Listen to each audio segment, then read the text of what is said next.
Isaiah chapter 28. Woe to the crown of pride, to the drunkards of Ephraim, whose glorious beauty is a fading flower, which are on the head of the fat valleys of them that are overcome with wine.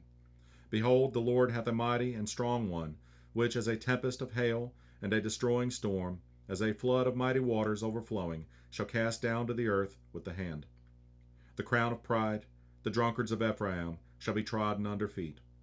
And the glorious beauty, which is on the head of the fat valley, shall be a fading flower, and as the hasty fruit before the summer, which, when he that looketh upon it seeth, while it is yet in his hand, he eateth it up.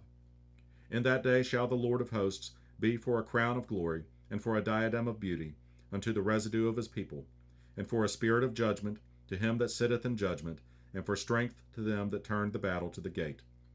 But they also have erred through wine, and through strong drink are out of the way. The priest and the prophet have erred through strong drink. They are swallowed up of wine. They are out of the way through strong drink. They err in vision. They stumble in judgment. For all tables are full of vomit and filthiness, so that there is no place clean. Whom shall he teach knowledge? And whom shall he make to understand doctrine? Them that are weaned from the milk and drawn from the breasts. For precept must be upon precept, precept upon precept, line upon line, line upon line, here a little and there a little. For with stammering lips and another tongue will he speak to this people, to whom he said, This is the rest wherewith ye may cause the weary to rest, and this is the refreshing, yet they would not hear. But the word of the Lord was upon them precept upon precept, precept upon precept, line upon line, line upon line, here a little and there a little, that they might go and fall backward and be broken, and snared, and taken. Wherefore hear the word of the Lord, ye scornful men, that rule this people which is in Jerusalem. Because ye have said, We have made a covenant with death, and with hell are we at agreement, when the overflowing scourge shall pass through.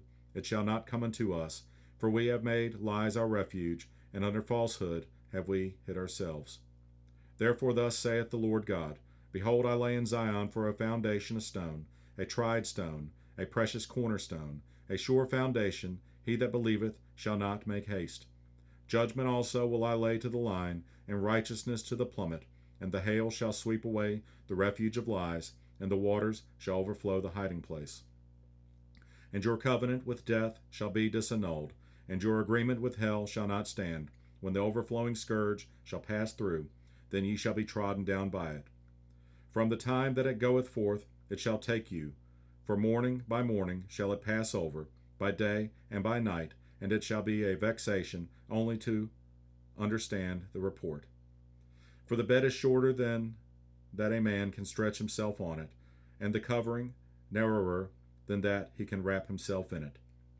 For the Lord shall rise up as in Mount Perazim, he shall be wroth as in the valley of Gibeon, that he may do his work, his strange work, and bring to pass his act, his strange act.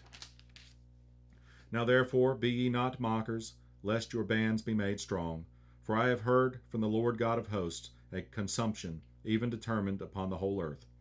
Give ye ear, and hear my voice, hearken, and hear my speech. Doth the plowman plow all day to sow? Doth he open and break the clods of his ground? When he hath made plain the face thereof, doth he not cast abroad the fitches, and scatter the cumin, and cast in the principal wheat, and the appointed barley, and the rye in their place? For his God doth instruct him to discretion, and doth teach him.